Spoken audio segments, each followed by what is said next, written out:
يا للوطن حب الوطن من الإيمان ولا تكن من الحرمان انهضوا على الوطن يا للوطن يا للوطن يا للوطن حب الوطن من الإيمان ولا تكن من الحرمان انهضوا على الوطن Indonesia بلادي أنت عنوان الفخامة كل من يأتيك يوم القوم حي nih, gitu kan. Kita lanjut saja lah Ustadz Sehu untuk menyampaikan materi yang kedua. Ustadz. Bismillahirrahmanirrahim. Assalamualaikum warahmatullahi wabarakatuh. Alhamdulillah ala binimatillah wala haula wala quwata illa billah amma ba'du. Yang kami hormati para pimpinan Nahdlatul Ulama,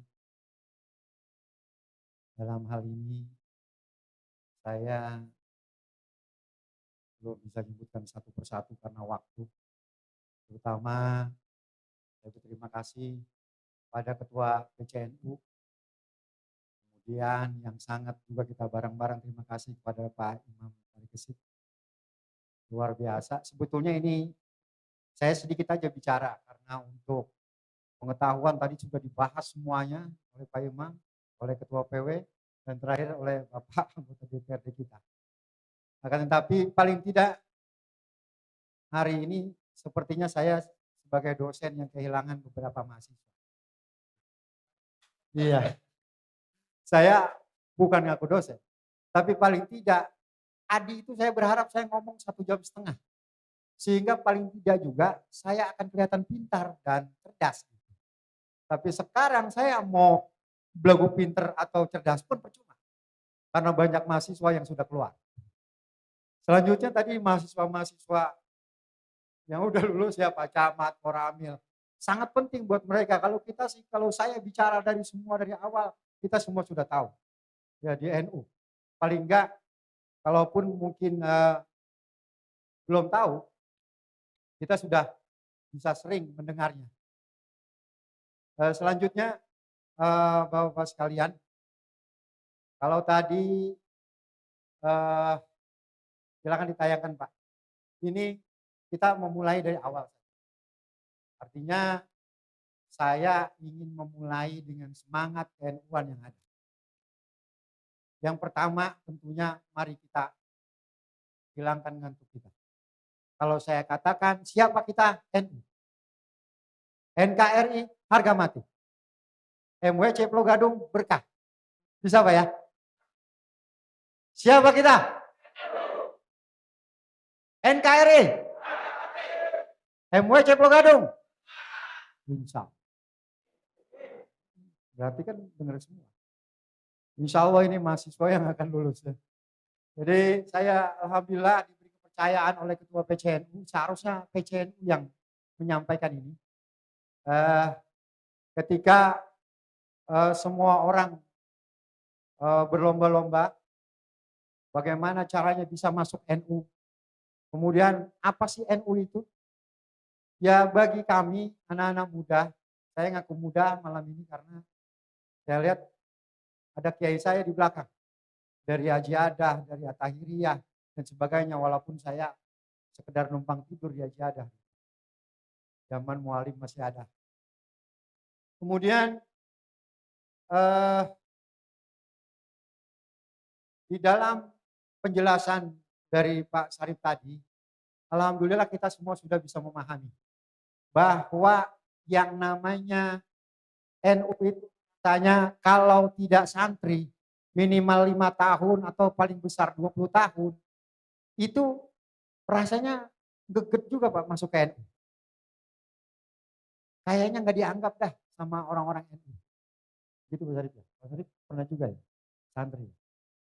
Nah, saya akan memperkuat sebetulnya kepengen banget ada Pak Camat, ada Pak Koramil, ada Pak Lurah tadi itu.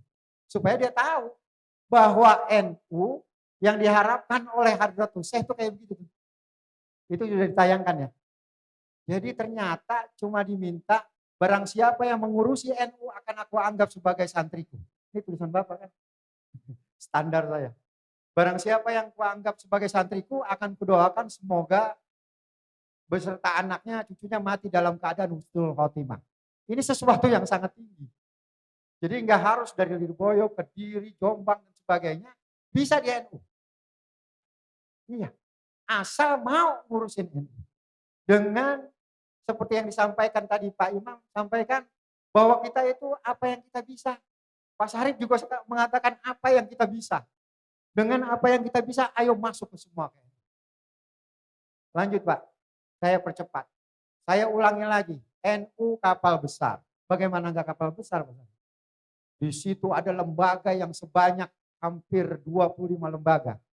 Di situ ada Banom yang boleh dengan ukuran umurnya dan tidak pakai umur. Ini Pak, Banser ini enggak perlu pakai umur. Kalau Ibnu sampai 27 harus lepas jaket Ibnu. GP Ansor harus lepas ketika usia 40. Tapi Muhammad Banser boleh. Ya, katanya dibilang. Ya, ilah yang memiliki apa. Enggak masalah. Sebagai kapal induk besar, tentunya ini sangat berhati-hati. Seperti yang disampaikan tadi oleh para pimpinan. Bahwa NU itu adalah tempatnya orang belajar. Saya ngeser-ngeser terus supaya saya hafal nih kalimat. Diajarin oleh mentor saya, Mas Eman almarhum. Orang NU itu kalau sudah di NU mestinya sama-sama belajar. Sama-sama belajar yang bagaimana? Dari mulai keagamaan, pendidikan, kemudian ideologi, politik, sosial, budaya, pertahanan, keamanan, sampai yang namanya kearifan lokal itu dipelajari di NU. Sehingga banyak musyawarah. Seperti di PCNU, tiap Sabtu kita ketemu tuh. Tukar pikiran terus. Bertanya, saling bertanya, mengembangkan diri. Sampai pada malam hari ini, saya yang biasanya rapat tuh diam saja, itu ngegeremet, dipercaya oleh Ketua PCNU untuk memberikan materi ini. Dan yang membuat ini anggota DPRD, luar biasa. Dan ini sangat terhormat bagi saya Pak. Ya kita lanjut ke kurva. Pak, silakan. Di situ kita bisa lihat ada natural life cycle. Kemudian yang pertama-tama saya bingung Pak, apa itu natural life? Bingung saya Pak istilah itu. Ada lagi di bawah ini, mesti kita paham karena kita orang NU. Karena kita orang NU, kita harus paham juga bonus demografi. Kalimat ini ternyata muncul saya teliti di Konbes kemarin. Kalau muktamar itu kan jelas lah. Pengambilan keputusan tertinggi. Itu semuanya bisa masuk. Baik Suriah, Mustasar, Tanfiziyah, Banom bisa masuk. Tapi di musyawarah tingkat besar yang kedua, yaitu adalah Munas, ini cuma alim ulama saja. Tertutup untuk yang lain. Apalagi kayak kita-kita yang nggak bisa basul masail. Kemudian ada lagi nanti Konbes. Nah Konbes lebih tertutup. Hanya PW dan PB yang bisa masuk. Maka saya cari PDF-nya Pak. Belum ada itu. Katanya ada keputusan klaster 1, 2, dan 3. Tapi alhamdulillah sampai hari ini saya belum dapat.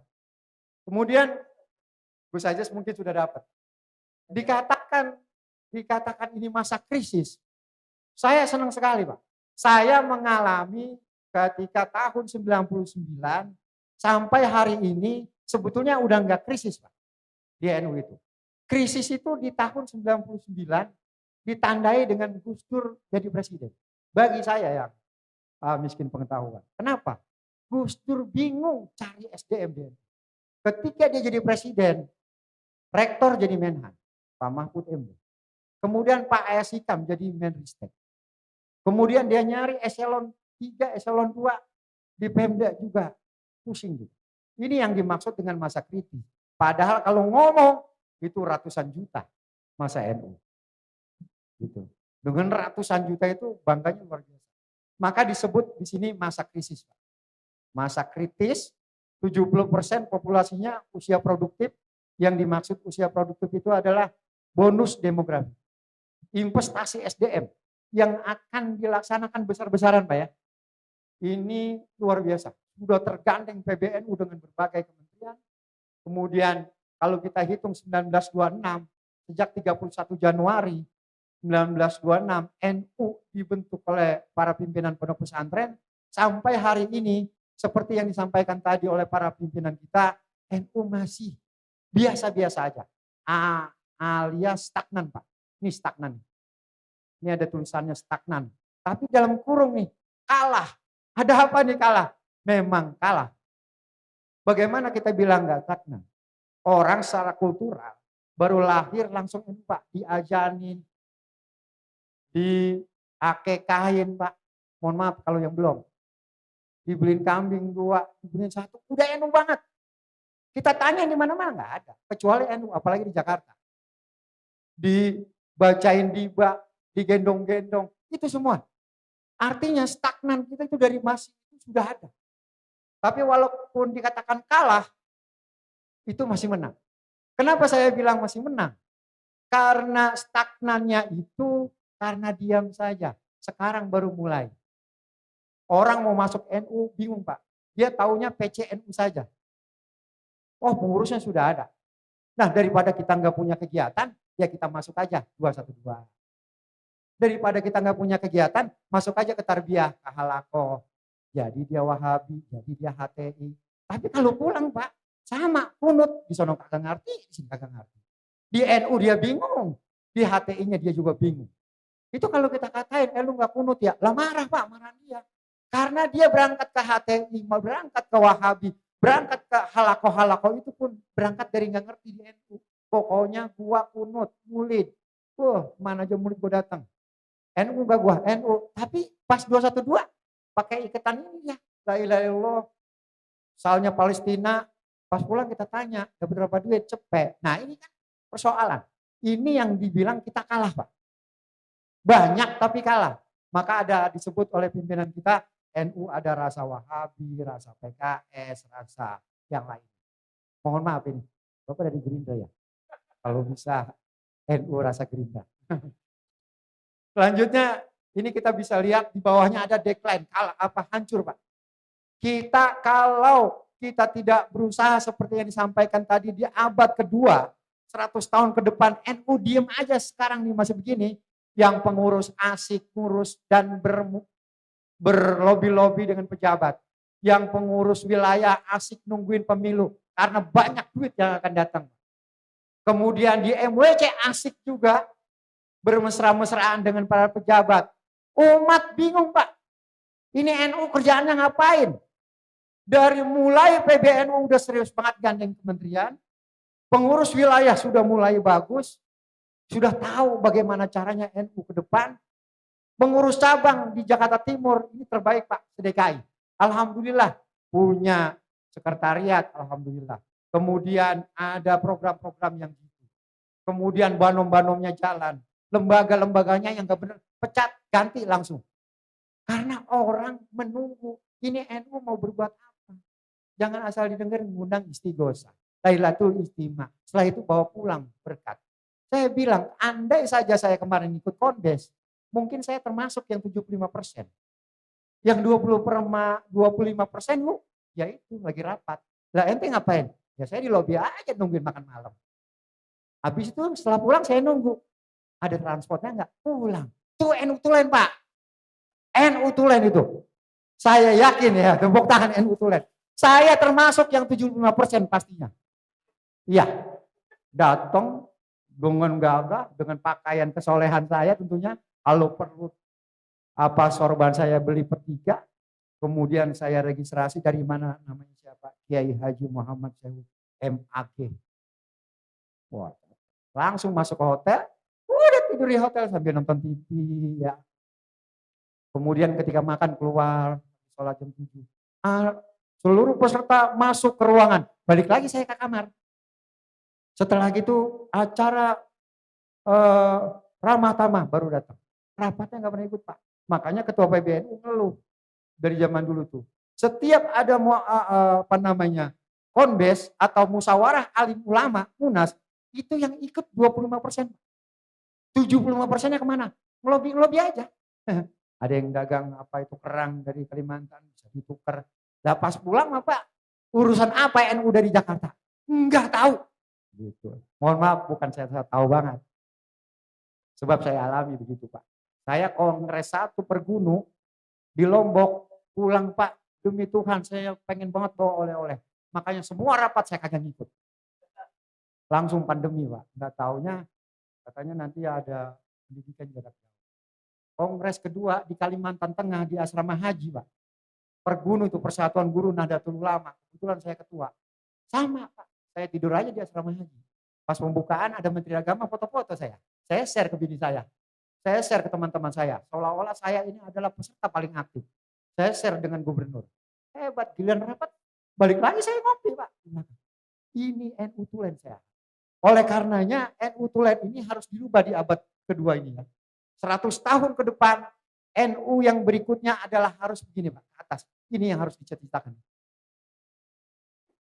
Ini luar biasa orang bikin konsep.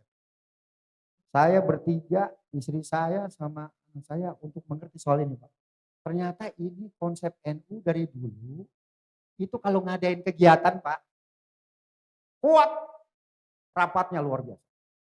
Ini ketua MWC rapatnya luar biasa. Dananya ada berapa? Kegiatannya apa? Kemudian tempatnya di mana? Sangat representatif kalau di Diponegoro. Kemudian apa? Akhirnya jadi Pak. Setelah kegiatan, udah nggak pernah ketemu lagi tuh. Bisa 2 bulan tuh. Ini kebiasaan yang sangat buruk di NU dan terus berlangsung menjadi kebiasaan yang sangat baik Pak. Datang berkegiatan hilang. Kalau ditanya mana pengurus NU, ya itu Ustadz Nanang. Nggak pernah kenal sekretaris, nggak pernah kenal bendahara, nggak pernah kenal koordinator ini, nggak pernah kenal komandan basarnya yang mana. Sekarang aja saya kagak tahu Pak. Sekretaris, luar biasa masih muda. Ini namanya bonus demografis. Dari usia 17 sampai 64 tahun. 65 harus pensiun. Mustasar, penasehat. Berat udah. Oleh karenanya saya mumpung masih di bawah 50 tahun, garing kita ngomong aja begini. Tadian saya nggak berani ngomong begini, sebab saya nggak biasa. Tapi ketua PC kasih saya izin, jadi saya berani. Ya tepuk tangan buat Gus Ajas. Ya selanjutnya, berapa menit lagi? Luar biasa, hampir habis. Ini gambar NU 100 tahun ke depan sampai 2026. Itu ada diminta merumuskan cita-cita NU ke abad ke depan, kemudian investasi besar-besaran SDM bersinergi dengan siapapun, dengan bonus demografisnya, kita akan munculkan anak-anak NU yang lompatannya luar biasa. Ya pinter, cerdas, kemudian dengan siapa saja bisa menggandeng. Ya seperti tadi pemerintahan semua tergandeng. Tapi sayang malam ini dia nggak ada. Pengen banget saya dia dengerin. Kemudian ini yang tadi 3 golongan kader. Terus Kang. Ya ganti. Golongan 3 kader yang disampaikan Pak Sari tadi, yang pertama adalah golongan yang zalimun di nafsi. Lalim terhadap diri sendiri. Ikut NU yang penting beli PIN. Dipasang di sini kemana aja macam-macam Pak, saya NU. Sebab sekarang masih wakil presidennya NU. Dulu zaman Gus Dur, orang dari Gali Sumur teriak, saya NU. Giliran Gus Dur turun, di demo, keluar pakai celana pendek. Semuanya, bukan NU saya. Dasar. Ini masyarakat kita masih seperti itu. Tukang gali sumur ngaku NU waktu Gus Dur presiden, saya juga NU. Pas Gus Dur diturunin, enggak, saya PKS. Boji tak pala lu. Nah oleh karenanya sekarang dibikin seperti ini oleh PBNU. Saya ngomong berdasarkan mereka. Saya teliti, oh ya yang kedua golongan muktasib. Pengurus yang demikian ini termasuk yang biasa. Setiap kali ada kegiatan, mereka itu kerap kali datang. Pokoknya datang dah. Foto, pulang. Ada berkatnya enggak? Enggak ada, ya udah pulang duluan. Tapi besok insya Allah yang ada di golongan ketiga. Golongan sabikun bil khairat gitu ya.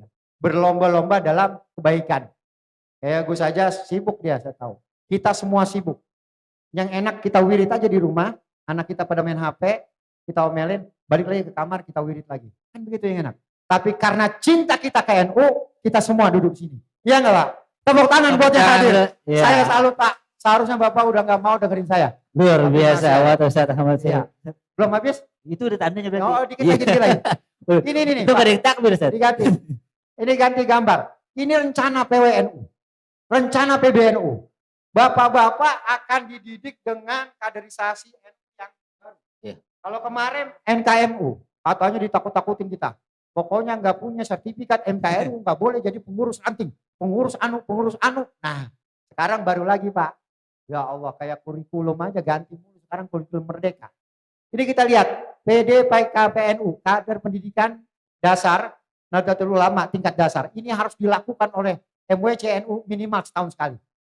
Kemudian berikutnya pendidikan menengah. Wah, ini luar biasa urusan SMA. Kemudian akademi kepemimpinan NU. Kita usahakan kita pada bisa ikut semua Pak. Ada akademinya, ada yang menengah, dan akhirnya nanti orang NU betul-betul paham NU-nya. Gitu. Nah ini kewajiban PCNU, PWNU, PCNU, dan MWC. Yang saya bicarakan MWC aja lah. Terus Pak ya, ini ada minimal menyelenggarakan 1 tahun pelatihan, kemudian klasifikasinya, ya ada yang menjelaskan dasar-dasar semua, kemudian lanjut. Ya indikator, ya Pak. Selanjut, indikator kinerja organisasi, ada kelengkapan pengembangan struktur organisasi, kelengkapan aset perkumpulan, sudah punya sekretariat Pak ya, Pak Gadung. Kemudian sudah punya arsip. Ya dari tahun 0 NU nggak pernah punya arsip. Kemudian sudah tahu caranya membuat nomor surat, ya pokoknya begitulah gitu ya. Padahal nomor surat itu Pak ada kode-kodenya. Misalnya kodenya ketua, ini surat keluar, ini surat masuk, itu ada. Kemudian kalimat-kalimat seperti yang terjadi kemarin, itu ada surat kepada bapak-bapak MWC. Nah itu salah Pak. Itu harus belajar lagi ngobrol sama orang-orang yang nggak paham. Ini kan lucu. Masa yang kepada yang terhormat bapak-bapak MWC. Sekalian aja bapak-bapak TNI. Ini harus dipelajari kepada yang terhormatnya. Dan nomor suratnya juga harus benar. Kemudian tata tertib administrasi perkumpulan, layanan keagamaan udah punya ya, udah luar biasa di Diponegoro. Kemudian pendidikan, kesehatan, kinerja pengembangan amal usaha, udah punya usaha?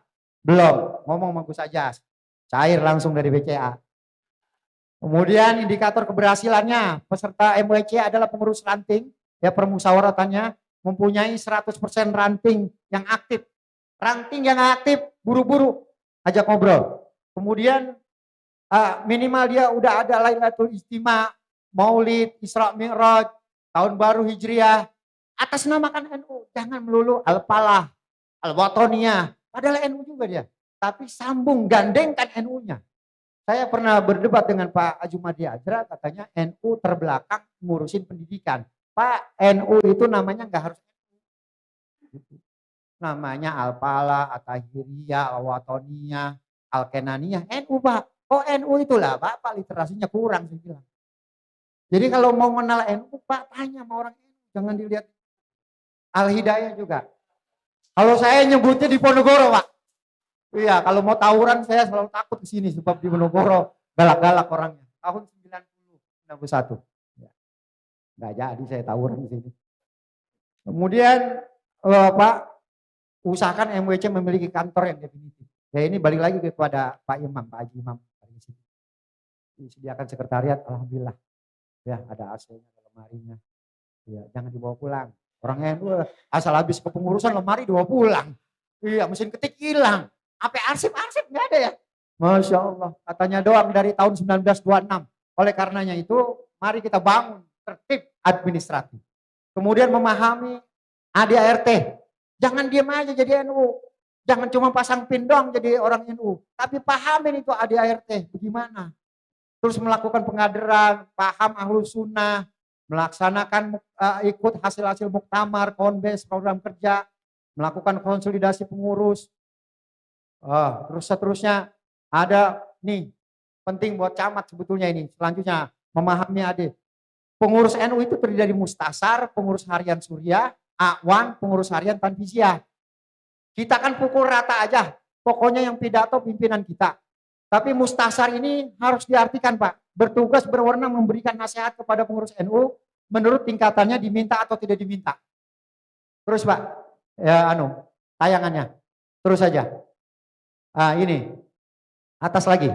Ya. Suriah itu bertugas berwenang membina Pak. bukan melaksanakan. Nah, tanfiziyah yang melaksanakan keputusan-keputusan perkumpulan sesuai tingkatannya. Selanjutnya rapat-rapat. Ini berapa kali rapat? Ada namanya enggak? Nanti di rapat di inventarisir, ada rapat kerja, rapat pleno, ada rapat harian surya dan tanfiz, rapat harian surya, rapat harian tanfiz, dan rapat yang lain dianggap perlu. Ya, misalnya ada caleg mau ngasih duit, ya itu rapat yang dianggap perlu. Ya.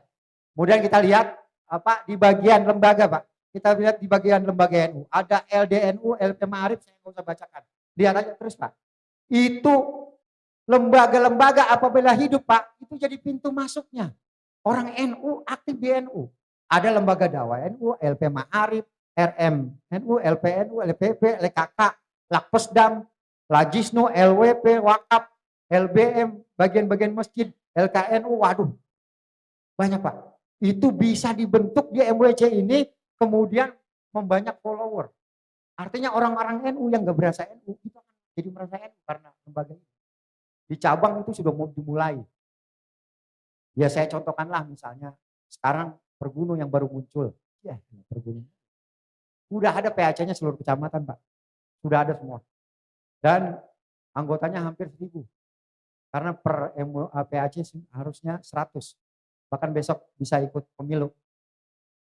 Mudah-mudahan banyak yang jadi caleg. Jadi banyak duitnya. Kemudian kita lihat basis usia kelompok di Banom. Ada muslimat, fatayat 40 selesai. Masuk langsung ke muslimat. GP Ansor setelah 40 tahun masuk langsung ke NU. Ibnu 27 tahun batasnya. Nah yang kemarin kan yang jadi bupati atau jadi wali kota usianya sudah 30 lebih. Udah mahasiswa masih Ibnu aja. Demen banget. Kemudian ini ada Banom baru, Pak. Basis profesi kekhususan.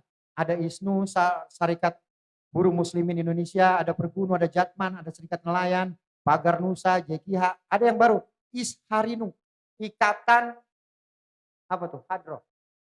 Iya. Iya, Ikatan Hadroh Indonesia. Jadi itu udah ada ikatannya secara dari pusat sampai ke bawah. Jadi anak Hadroh itu diikat. Kemudian terakhir pengelolaan dana NU, koin NU. Gak perlu saya jelaskan karena waktunya udah habis ya. Bapak-bapak, para kiai, saya mohon maaf. Tadi saya bilang saya sebetulnya kepengen banget sejam setengah ini ada contoh hasil nyata koin NU. Kemudian hasil-hasilnya bisa ditayangkan, Pak. Udah nggak ada lagi. Ya, ini ada bagaimana cara membagi koin NU. Koin NU itu banyak yang di masjid, Pak, dan sebagainya. Oke, sekian ya. Saya akhiri, mohon maaf atas segala kekurangan saya. Terima kasih atas segala perhatiannya. Wallahul muwaffiq ila aqwamit thoriq. Wassalamualaikum warahmatullahi wabarakatuh. Waalaikumsalam warahmatullahi wabarakatuh. Tepuk tangan lo buat kayak kita, kayak Syed dan kayak Syekhu. Alhamdulillah. Sebenarnya menarik pas kedua itu. Oke. Nanti ini yang belum selesai, kita ngobrol ngopi di PCNU soal koin NU. Siap, insya Allah. Iya. Terima kasih Ustaz Syekhu dan Pak Sarip sudah menyampaikan, memaparkan tentang tambahan dari MKN sebenarnya.